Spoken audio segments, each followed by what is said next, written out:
नमस्कार. दैनिक प्रभात आणि डिजिटल प्रभातच्या वतीनं मी आपणा सर्वांचं स्वागत करतो.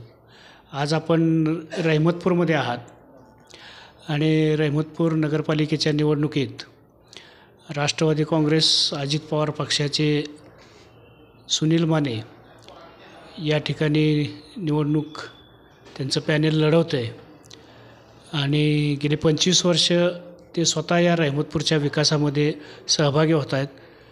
रहमतपूरच्या विकासासाठी वेगवेगळ्या संकल्पना त्यांनी आत्तापर्यंत राबवलेल्या आहेत आणि रहमतपूरचा सर्वांगीण विकास व्हावा यासाठी ते सातत्याने झटत आहेत आणि केवळ रहमतपूरच नव्हे तर जिल्ह्याच्या राजकारणामध्ये त्यांचा एक वेगळा प्रभाव राहिलेला आहे. आणि या नगरपालिका निवडणुकीत त्यांचं पॅनेल लढतं आहे. पॅनेलबरोबर त्यांच्या पत्नीही नगराध्यक्षपदासाठी निवडणूक लढवत आहेत. तर सर, आपण 25 वर्षाच्या या सत्ता संघर्षामध्ये आहात, तर ह्या वेळेला 25 वर्षानंतर पुन्हा नागरिकांसमोर जाताना तुमची नेमकी भूमिका काय आहे? सर, मी 25 वर्ष सत्ता ही सामान्य माणसाचीच वापरायसाठी असते. म्हणजे सत्तेचा उपभोग घ्यायचा नाही. मी गावचा शेवटचा सेवक म्हणून काम करतो. मी प्रधान सेवक म्हणून पण नाही.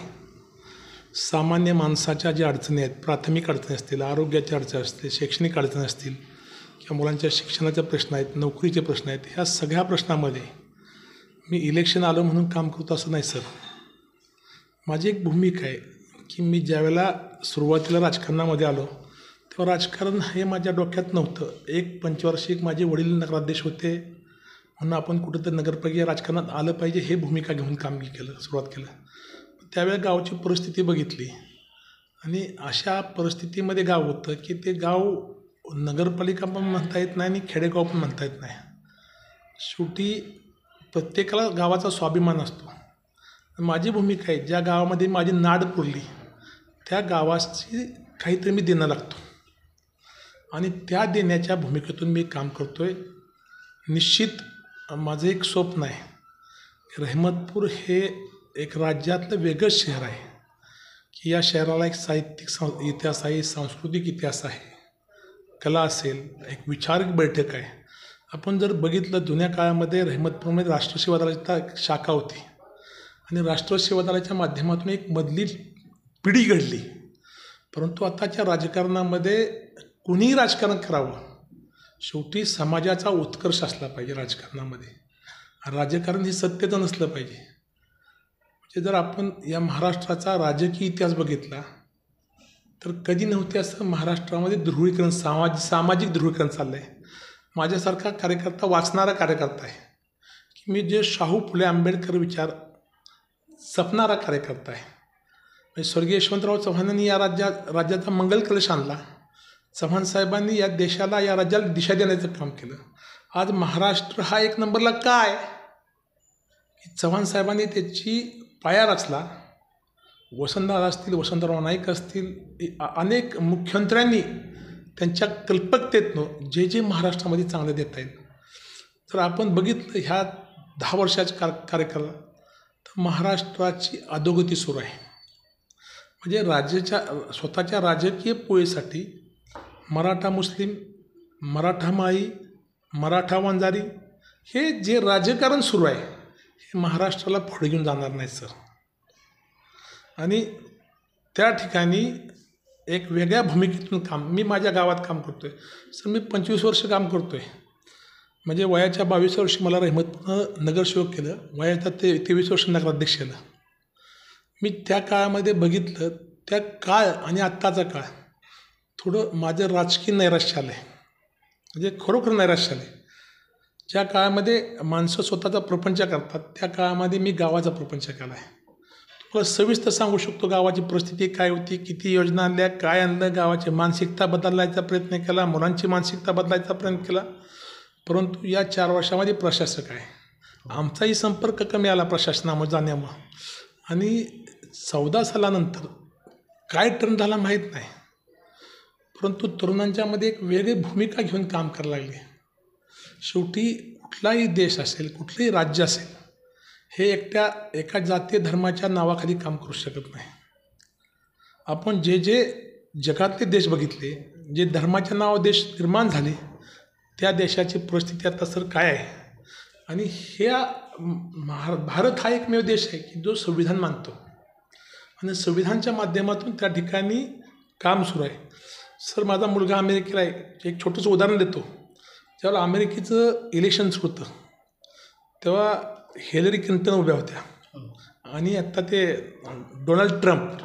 तर मी मुलाला विचारलं काय परिस्थिती आहे. म्हणला पप्पा मी बोलू का तुम्हाला. म्हटलं बोल की. म्हणला आशिया खंडात खूप प्रगल्भ विचार आहेत. म्हणलं तुला आता काय झालं. म्हणला हिलरीचे खूप मुद्दे चांगले आहेत. अमेरिका जगाची आर्थिक महासत्ता आहे, परंतु जगाची वैचारिक महासत्ता हा आशिया खंड आहे. हिलरीला लोकांची माणसांची मानसिकता नाही स्वीकारायची. महिला आहे. आपण 50 वर्षापूर्वी या देशामध्ये इंदिरा गांधींनी स्वीकारलं, बांगलादेशमध्ये ढाकामध्ये शेख हसीनानं स्वीकारलं, पाकिस्तानमध्ये बेनजीर भुट्टो स्वीकारलं. ही परंपरा एक आशिया खंडाची आहे. आता हे जे गावात चाललं त्याचा खूप त्रास होतो आहे. नाही, तुम्ही अतिशय चांगल्या पद्धतीनं विश्लेषण केलं आपल्या देशातल्या राजकीय स्थितीचं पासून ते जागतिक स्तरावर काय चाललं याचाही उल्लेख केला आपण. आणि आपले वडील गुलाबराव माने यांचंसुद्धा नावाचा खूप दबदबा आपल्या जिल्ह्यामध्ये होता. त्यांचं एक व्यक्तिमत्व वेगळं आणि विकासाच्या दृष्टीनं कसं पूरक होतं याची सगळ्यांना कल्पना आहे. आणि त्याच मार्गानं तुम्ही जाताना अगदी लहान वयात ही सगळी जबाबदारी स्वीकारली. तर हा सगळा देश पातळीवरचा राज्य पातळीवरचा विचार स्वीकारताना स्थानिक पातळीवर तुम्ही महत्त्वाचे प्रकल्प कुठले कुठले राबवले आणि गावाचा चेहरा मोहरा साधारणतः कसा बदलला अगदी थोडक्यात तुम्हाला सांगता येईल तर सांगा. सर सुरुवातीला रहमतपूर नगरपालिकेवर कर्ज होतं. मी जेव्हा चार्ज घेतला दर महिन्याला मी 2-3 लाख व्याज भरतो. आमच्या सरकारमधली लोक म्हणली की नगरपालिका विकान पैसे भरा. मला असं आठवतं, मी कोणाचं नाव सांगत नाही, ताईने आम्हाला बोलवलं मुंबईला, मिटिंग लावली. म्हणलो दंड व्याज सरचार्ज माफ करा, आम्हाला हप्ते द्या. 50% आम्ही आत्ता भरतो आणि 50% नंतर भरतो. तत्कालीन त्यावेळेचे ऊर्जामंत्री म्हणले जर हा निर्णय घेतला तर महाराष्ट्रात 9,500 लोकांना माफी करावं लागलं म्हणले अशी. त्यामुळे असा MSEB निर्णय घेऊ शकत नाही. तेव्हा प्रादेशिक विदर्भ आणि पश्चिम महाराष्ट्राचा अनुशेषचा प्रश्न होता. ह्या गोष्टी नाही करू शकत म्हणले. 5:30 वाजल्या होत्या. आमचे कार्यकर्ते नाराज झाले, माझ्या डोळ्यातनं पाणी आलं. तेव्हा माझं वय होतं 24 वर्ष. माझं मंत्रालयात जाणं नव्हतं. कुमोद बन्सल म्हणून एज्युकेशन सेक्रेटरी होत्या. माझ्या शिक्षण संस्थेमुळे माझा त्यांचा संबंध होता. मी मॅडमना फोन केला की मॅडम मला विनय बन्सल MSEBचे अध्यक्ष होते, मला भेटायचे आहे. म्हणजे जावा तुम्ही. 5:30 वाजले होते. आता म्हणलो कसं. आमची माणसं नगरसेवक किसनदादाराव होते, ते अंकुशराव माने होते, अविनाश माने होते, काही सगळे आमचे सहकारी होते. ते म्हणले काय जाऊन करणार आहे, मंत्री करू शकत नाही आणि अधिकारी काय करणार आहे. म्हणलं आपल्याला धरून तर ठेवणार नाही ना, का आपण त्याच्या नोकरी मागायला निघाली. माझ्या पोराला तुम्हाला कोणाला का काम मागायला मिळालं, जाऊ पण म्हणलं प्रयत्न करू. आम्ही 7:30ला पोचलो. साहेब ऑफिसमध्ये होते. आम्ही चिठ्ठी दिल्यानंतर आत बोलवलं. म्हणजे काय अडचण आहे साहेब, अशी परिस्थिती आहे. 1972 पासून MSEBची थकबाकी आहे, 1972. आणि हे आता आम्हाला भरणं शक्य नाही. आमचं म्हणणं आहे व्याज दंड सरचार्ज माफ करा. त्यांनी मंत्र्याचं पत्र बघितलं, पत्र फाडलं ठेवलं. त्यांनी कुलकर्णी म्हणून तेव्हा आपल्या म्हणजे सातारा, सांगली, सोलापूर, कोल्हापूरचं ऑफिस MSEBचं कोल्हापूरला होता. आता आपण बारामतीला गेलो, झोन बारामती झाला. आता त्या कुलकर्णी साहेबांनी फोन केला, म्हणजे 2 दिवसामध्ये रहमतपूरची फाईल घेऊन या. साहेब मला त्यांनी व्याज दंड सरचार्ज तिथं एका रकमेवर 60 लाख रुपये माफ केले आणि राहिलेला 2 रकमा केल्या. हां ते केलं असेल. माझी गाडी तिथून निघाली. माझ्या कर्मचाऱ्यांचे पगार 7-7 महिने होत नव्हते साहेब. रहमतपूरल्या कुठल्याही कर्मचाऱ्याला विचारा, बाजारामध्ये त्याला बाजार मिळत नव्हता, खाते असायची. 7 महिने दुकानदार थांबू शकतो का. अशा परिस्थितीमध्ये रहमतपूरच्या नगरपालिका इमारतीचं काम बघितलं. एकदा OP गुप्ता साहेब आले, कलेक्टर होते. आणि आमचं कसं असतं, 1 वर्ष इन्स्पेक्शन कलेक्टर करतात, 1 वर्ष इन्स्पेक्शन कमिशनर ऑफिस करतं. कलेक्टर ऑफिस आले, OP गुप्ता आले, आमच्या इमारतीत गेले. तिथं नगराध्यक्ष बसायचा, नगरसेवक बसायचा, शिव बसायचा, एकच खुर्ची सगळ्यांची. ते म्हणजे भैस का तबेला आहे क्या असं ठेपे दिले ते इमारतीला ठेपे. मला ती गोष्ट खूप लागली. साहेब, महाराष्ट्राला फास्टेस्ट लँड एक्विजिशन ॲक्ट जर तुम्ही लिहिला गेला तर 8 महिन्यामध्ये मी जागा ताब्यात घेऊन इमारतीचं काम सुरू केलं. आत्ताची नवीन इमारत आहे. त्याचबरोबर वाचनालयाचं काम माझ्या म्हणजे आपलं तुम्हाला मगाशी सांगितलं की आशाताई देशपांडे ज्यांनी गोवा मुक्ती संग्राममध्ये काम केलं, तर अण्णा देशपांडे त्यांचे घरातले 5 स्वतंत्र सैनिक होते. त्यांनी एक वाचनालय काढलं. तर वाचनालय माझ्या डोक्यात खूप दिवसापासून शेवटी हिंद वाचनालय ते रहमतपूर नगरपालिका वर्क केलं, MPSC लायब्ररी केली. साहेब 2 वर्षामध्ये 30 पोरं आमच्या रहमतपूरच्या अधिकारी झाले आहेत. आत्ता 30 पोरं तुम्हाला नावं दाखवू शकतो मी. असे अनेक कामं, वगळीचं काम असेल, वॉटर सप्लायचं काम असेल, भुयारी गटर योजनेचं काम मी केलं. आता हे सरकार म्हणते ना आम्ही केलं, ठीक आहे तुम्ही केलं. अमृत 2 योजना सुरू झाली. अमृत 2 सुरू झाल्यानंतर पहिल्यांदा प्रस्ताव माझा रहमतपूरमधला गेला साहेब. आता परवा केंद्रानं एक पॅकेज दिलं 5,000 कोटीचं नगरपालिका सक्षमीकरणाला. साहेब तिथं महाराष्ट्राचे डायरेक्टर म्हणजे जे टाउन प्लॅनिंगचं काम करतात अविनाश पाटील पुण्याला बसतात, त्यांचे माझे खूप संबंध चांगले. त्यांना साहित्याचा वेळ आहे, मी पुस्तकं त्यांना पाठवतो. त्यांचा फोन आला की सुनील सकाळी मेल आला आहे, महाराष्ट्रामध्ये 5,000 कोटी रुपये दिलेत नागरी क्षेत्रासाठी, तुमचा प्रस्ताव द्या. साहेब तुम्हाला मी दाखवू शकतो ऑनलाईन. महाराष्ट्रातला पहिला प्रस्ताव 6व्या दिवशी मी सबमिट केला आहे. 12 कोटीचं मंगल कार्यालय बांधतोय मी नगरपालिका 12 कोटीचं. तिथं माझ्या रहमतपूरला आज मंगल कार्यालय गेलं तर माणसांना 80,000 1 लाख रुपये दर आहे.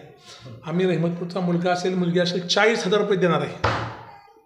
म्हणजे माझ्या बहिणीला 40,000 मदत होणार आहे. म्हणजे आमची भूमिका, तुम्ही जर बंदिस्त गटर बघितलं असेल गावातलं मधलं एक ओघळ होती, जेव्हा ओघळीचं घाण काढली सर अक्षरशः त्यात 2200 ट्रायला घाण निघाली. म्हणजे 70-72% कधी घाणच काढली नव्हती कुणी,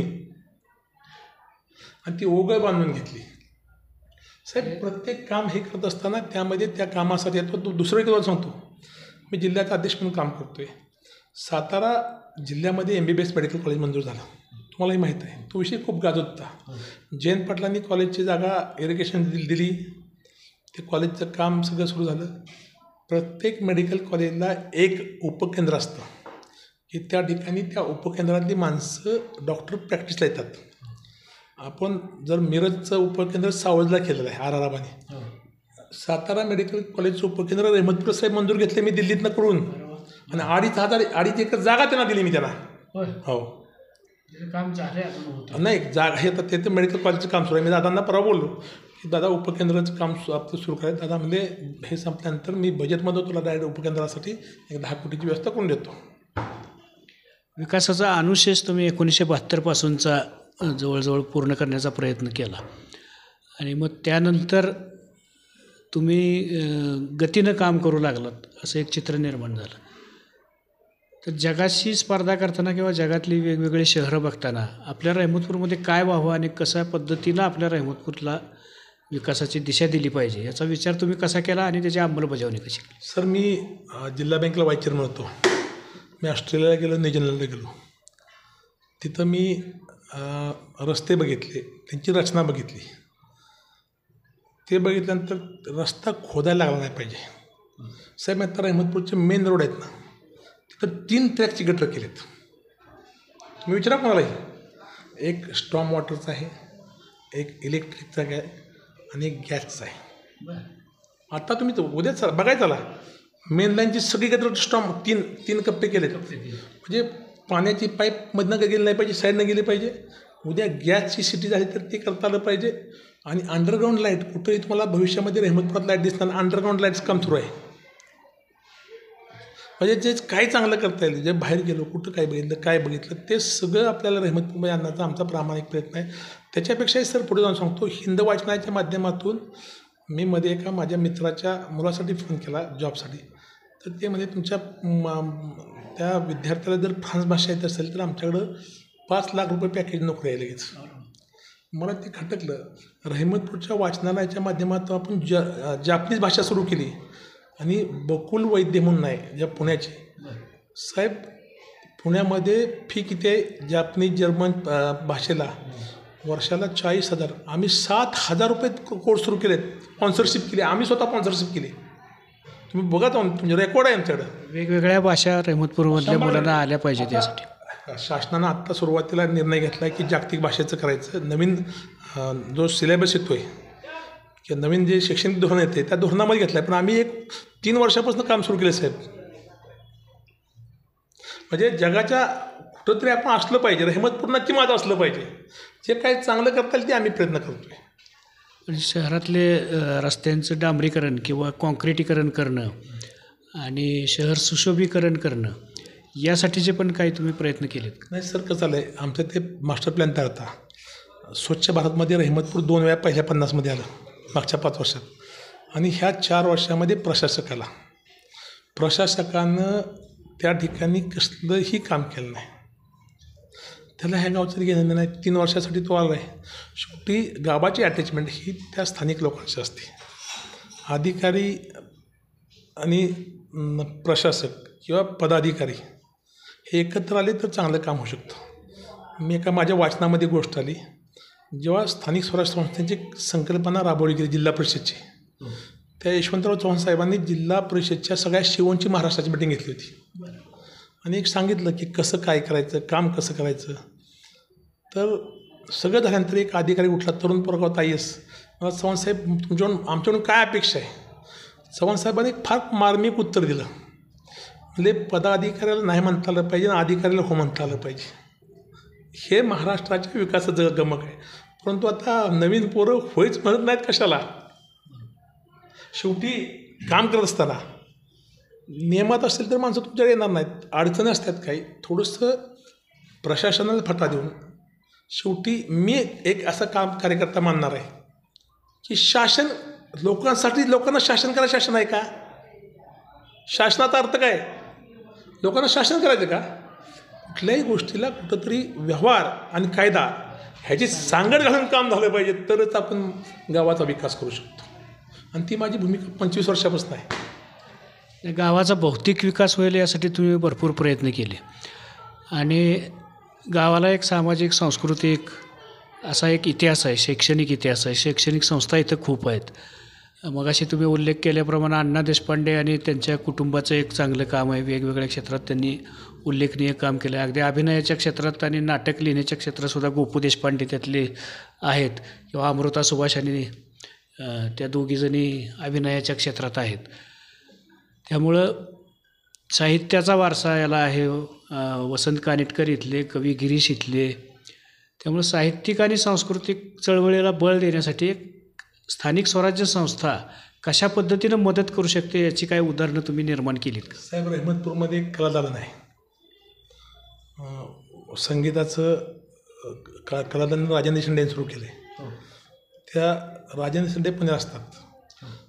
त्यांनी ते चौंडेश्वरी एज्युकेशन संस्थेच्या माध्यमातून सुरू केलं आहे. ते सुरू आहे, पण त्या दालनाची संपूर्ण जबाबदारी ही माझ्या संस्थेतल्या शिक्षिका करतात. मधुमती माने म्हणून आहे. माझ्या संस्थेच्या शिक्षण संस्थेतल्या शिक्षिका दुसऱ्या संस्थेमध्ये जाऊन काम करतात, कलादालनाचं काम करतात. हे फक्त रहमतपूर सुनील माने करू शकतो, दुसरं कुठलाही संस्था चालू करू शकत नाही.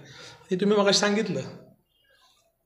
शेवटी ह्या माणसाने, माझे वडील मला मोठे होते, तो मी जेव्हा चौकात आलो तर मला महात्मा गांधी मोठे असले पाहिजेत, डॉक्टर बाबासाहेब आंबेडकर मोठे असले पाहिजेत, कवी गिरीश मोठे असले पाहिजेत. या आता तुम्ही जर गावाच्या दोन्ही प्रवेशद्वार बघितले तर एक वाघू परांजप्यांची परांजपा आहे कमान, कोरेगाव रस्त्याने येताना. इकडून जाताना अण्णासाहेब देशपांडे. मला किती माणसांनी सांगितलं, अरे गाव मान्यांचं बामणांच्या कमान लावल्यात तू, माझ्यावर टीका झाल्या. तर सर, त्या माणसांनी रहमतपूर घडवण्याचं काम केलं आहे. ते ब्राह्मण होते का माहीत नाही, पुरोगामी ब्राह्मण होते साहेब. त्या काकासाहेब परांजपांनी रहमतपूरमध्ये जे आता चित्रलेखा मानेकरम संस्था चालवतात त्यांनी स्थापन केली. रहमतपूरमध्ये तुम्ही जर हुडकले तर 200 शिक्षक आहेत प्राथमिक. रहमतपूर, साप, आपशिंगे, आंभेरी गावं बघा तुम्ही. हां, प्रत्येक गावात 200 शिक्षक आहेत, रिटायर काम करतात. ही जी शिक्षणाची किंवा आर्थिक सोबतता निर्माण झाली त्यामध्ये काकासाहेबांचं खूप मोठं योगदान आहे रहमतपूरमध्ये. पण का त्यांचा आम्ही गौरव करू नये? बरोबर. अण्णा देशपांडेने एक चांगली पिढी निर्माण केली. वैद्यकीय व्यवसायामध्ये कोणाची फी न घेता सायकलवर जाऊन भागात हे केलं व्यवस्था. ठीक आहे, डावे विचाराचे होते, प्रत्येकाला विचार आहेत. मी काँग्रेसच्या विचारासाठी डावे विचार आहे, पण त्यांचं काम हे उद्या माइलस्टोन म्हणून माझ्या रहमतपुरातल्या मुलांना कोण अण्णा देशपांडे आहेत, कोण काकासाहेब परंपे आहेत हे कळलं पाहिजे ना साहेब, नाही कळलं पाहिजे. त्या काळामध्ये असं परिस्थिती असताना अशा संस्था निर्माण करणं एवढं सोपं नव्हतं. आणि आताच्या संस्था निर्माण करणं ही वेगळी भूमिका आहे, त्याला वेगळा अँगल आहे, वेगळा टच आहे. त्या काळामध्ये खऱ्या अर्थानं म्हणजे उपेक्षित माणसं शिकली तर त्या ठिकाणी प्रगती होऊ शकते. ह्या भूमिकेतून त्या संस्था निर्माण केल्या, त्यांच्या कमानी केल्यात. मी काही चुकी का मी जे काम करतो स्वच्छ आरशासारखं करतो, कोणी टीका करते मला मी कधी विचार करत नाही. आता तुम्ही राजेंद्र शेंडेंचा उल्लेख केला, ते एक जगप्रसिद्ध शास्त्रज्ञ आहेत आणि IIT सारख्या संस्थेशी त्यांचे संबंध आहेत. त्यामुळे एक IITची टीम आणून त्यांनी रहमतपूर हे रोल मॉडेल करावं अशा पद्धतीचे प्रयत्न केले. आणि मला वाटतं त्यावेळेला सत्तेत तुम्हीच होता. तर ते रोल मॉडेल करताना नेमकं कशी दिशा होते आणि त्या कामाचं पुढं काय झालं, पुढे काय होणार आहे? त्यांच्याशी खूप बड्या झाल्या. 1 वर्ष 1.5 वर्ष त्यांचं म्हणणं होतं की हे ओढे बंदिस्त करा, ओढ्यांचं बंद करा, एका गावात सगळ्या घराला कलर द्या. म्हणलं हे सगळं भौतिक आहे, ते पॅनायटीत लोक आहेत. मी त्यांना म्हणलो मुलांना शेतीला काय तुमच्या ज्ञानाचा फायदा होऊ शकतो, किंवा भाज्या ड्राय करू शकतो का आपण, त्याचं काय छोटे मोठे कुटीर उद्योग करू शकतो का. मुलांना रहमतपूरच्या मुलांना IIT काय आहे, IITमध्ये इंजिनिअरिंगमध्ये नुसतं IIT नाही, IITमध्ये ग्रॅज्युएशनमध्ये प्रत्येक शाखेत IIT आहे, इंडस्ट्रियल मॅथ्स आहे, मॅथ्स आहेत, असे अनेक दालन आहेत की त्या सगळ्याच्या माध्यमातून काम करावं. आम्ही खरोखर वर्षभर खूप काम केलं, परंतु काही काम पुढे जाऊ शकलं नाही, त्यामुळे ते काम राहिलं. परंतु भविष्यामध्ये आम्ही परत तो प्रयत्न करू निश्चित. मलाही अपेक्षा आहे की माझं रहमतपूर कुठं गावाच्या जगाच्या नकाशा, एखादा माझ्या गावातला मुलगा नासामध्ये गेला तर मध्ये नक्की अभिमान असणार आहे ना. शेवटी तो गाव काय सांगणार रहमतपूर, म्हणजे शेवटी गावाच्या नावानं माणसं ओळखली जातात आणि माणसामुळे गाव ओळखलं जातात. अगदी बरोबर आहे. आणि म्हणूनच तुम्ही सुरुवात करताना ज्या वेळेला देश पातळीवरचं राज्य पातळीवरचं राजकारण सगळं निघालं, तुम्ही जेव्हापासून या क्षेत्रामध्ये आहात तेव्हा सगळं राजकारण बदलणारं पाहिलेलं आहे. म्हणजे हा जिल्हा काँग्रेसचा एक बालेकिल्ला होता, नंतर राष्ट्रवादी काँग्रेसचा बालेकिल्ला झाला आणि गेल्या विधानसभा निवडणुकीत एकदमच परिवर्तन झालं आणि भारतीय जनता पक्षाच्या विधानसभाच्या सगळ्या जागा आपल्या जिल्ह्यामध्ये आल्या आणि ते तुम्ही बोलून दाखवले सगळं काय, कोणत्या प्रकारचे विचार आपल्या इथं येत आहेत. आणि इतक्या नगरपालिकेच्या निवडणुका तुम्ही लढवलेल्या आहेत. रहमतपूरसह तुम्हाला जिल्ह्यातल्या निवडणुकांची माहिती आहे. आत्तापर्यंत आघाड्यांच्या माध्यमातून होणाऱ्या निवडणुका यावेळेला पक्षचिन्हावर होत आहेत आणि भाजप तर सगळीकडं सगळ्या नगरपालिकांमध्ये खूप आक्रमक पद्धतीनं प्रयत्न करतो आहे. तर ह्या पक्षचिन्हाचा फायदा तुम्हाला होईल का? देशपातळीपासून जो एक भाजपचा प्रभाव आहे त्याचा परिणाम या स्थानिक पातळीवर किती होईल आणि आपण आपल्या पक्षाच्या माध्यमातून ज्या वेळेला रिंगणात येतो आहे त्यावेळेला त्याचा फायदा आपल्याला कसा होईल? सर, जर बघितलं तर देशाच्या राजकारणामध्ये सत्तेचा, प्रशासनाचा, गैरवापराचा, लोकांना आमिष दाखवण्याचा, सरकारी तिजोरी राजकीय इलेक्शनसाठी वापरण्याचा या देशामध्ये कधीही प्रयोग झाला नव्हता. म्हणजे ही पद्धतच नाही. त्या ठिकाणी रचनात्मक विकास झाला पाहिजे. मतासाठी काहीतरी राजकारणामध्ये पैसे वाटून मतं घेणं, तर असं राजकारणामध्ये होत राहिलं तर सरकारी पैशावर तुम्ही इलेक्शन करायचं, वाम मार्गातनं पैसा कमवायचा. इलेक्ट्रिक बॉन्डसारखा विषय तुम्ही देशामध्ये गाजला आहे, जगामध्ये गाजला. तुम्ही ज्यांच्याकडून फंड घेतले ते का नावं डिक्लेअर करू शकला नाही? म्हणजे सत्तेचा वापर, म्हणजे अशा प्रशासकीय संस्था आहेत, म्हणजे देशामध्ये कुठल्याही पक्षाच्या कुठल्याही पंतप्रधानानं याचा वापर केला नव्हता. माझ्या वाचनात आलं आहे, सुरती सोमनाथाचं मंदिराचं उद्घाटन होतं, पंडित नेहरूंना निमंत्रण दिलं होतं. तर पंडित नेहरू म्हणले मी येणं तर उचित नाही, मी संविधानामध्ये शपथ घेतली की भारतीय म्हणजे सर्व जाती धर्माच्या मी सर्व जाती धर्माचा आधार करीन, सर्व जाती धर्माचं हे करीन, धर्मनिरपेक्षता. आता तुम्ही बघितलं आहे की पंडित नेहरूंचा विचार कुठं आणि आत्ताच्या देशातल्या राजकीय माणसांचे विचार कुठं. शेवटी मंदिर मस्जिद ह्यामध्ये भारत राहिला नाही पाहिजे, ह्याच्या पलीकडे गेला पाहिजे. भारतामध्ये खूप चांगलं आहे. आता ठीक आहे, भाजपचं सत्ता कशी राबवायची, कशी वापरायची त्यांच्याकडे कोणाला जमलं नाही. आणि त्या सत्तेच्या माध्यमातून म्हणजे सगळं वापरून पण हे फार दिवस चालत नाही.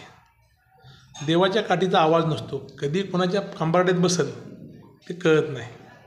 म्हणजे जी भाजप अटल बिहारींची होती, तुम्ही माझे पोस्ट बघितल्या तर दरवर्षी अटल बिहारींच्या जयंतीला मी स्वतः पोस्ट करतो, परंतु मोदींच्या वाढदिवसाला मी करत नाही.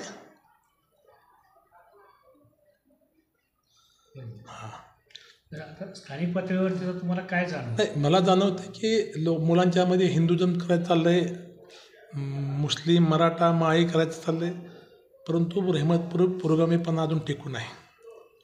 आणि निश्चित मी सांगतो, इलेक्शन झाल्यानंतर ज्या आमच्या जुन्या माणसांनी ज्या रहमतपूरचा एक वेगळी ओळख आहे, ती ओळख निर्माण करण्यासाठी मी रात्रंदिवस जीवाचं रान करीन, पण निश्चित करीन.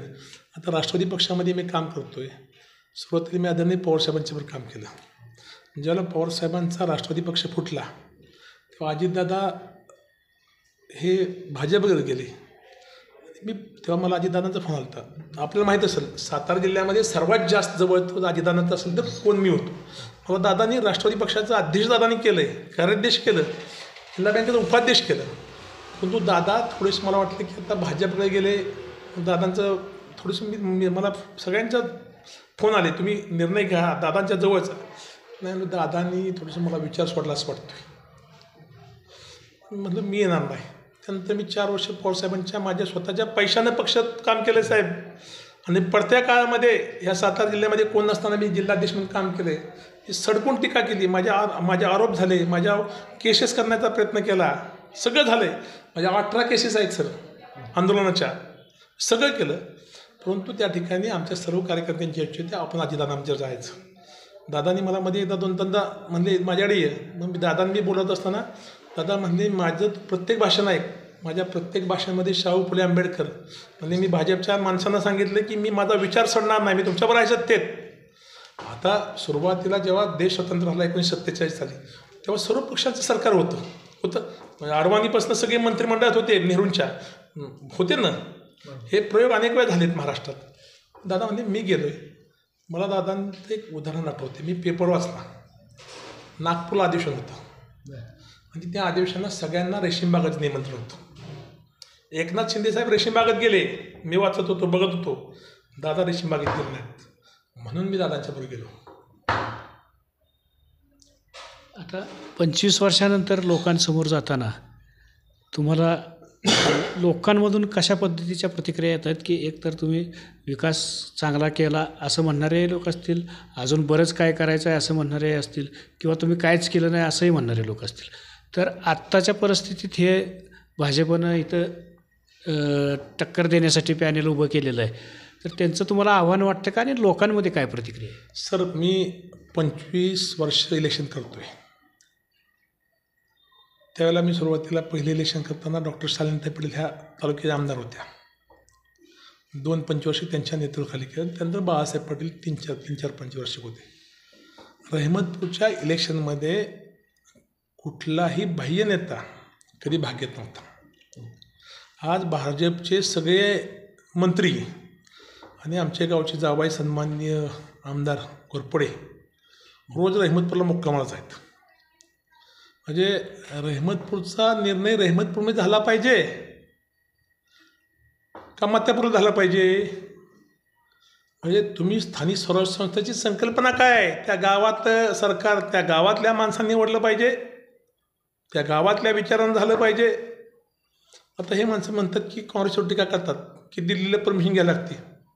मग तुम्ही इथं काय चाललं तुमचं? म्हणजे ठीक आहे, राजकारणामध्ये तुम्ही भाग करा, पण शेवटी संविधानिक पदावर तुम्ही बसला आहे, त्या पदाची गनिमा टिकली पाहिजे. ते आमदार आहेत, ठीक आहे, आम्ही त्यांचे विरोधक आहेत, आम्ही त्यांना मतदान नाही केलं, पण ते आमदार आहेत ना, आम्ही त्यांना काय आमदार नाही म्हणू शकतो का? मी माझे मतदान केलं नाही म्हणतो का ते आमदार नाहीत?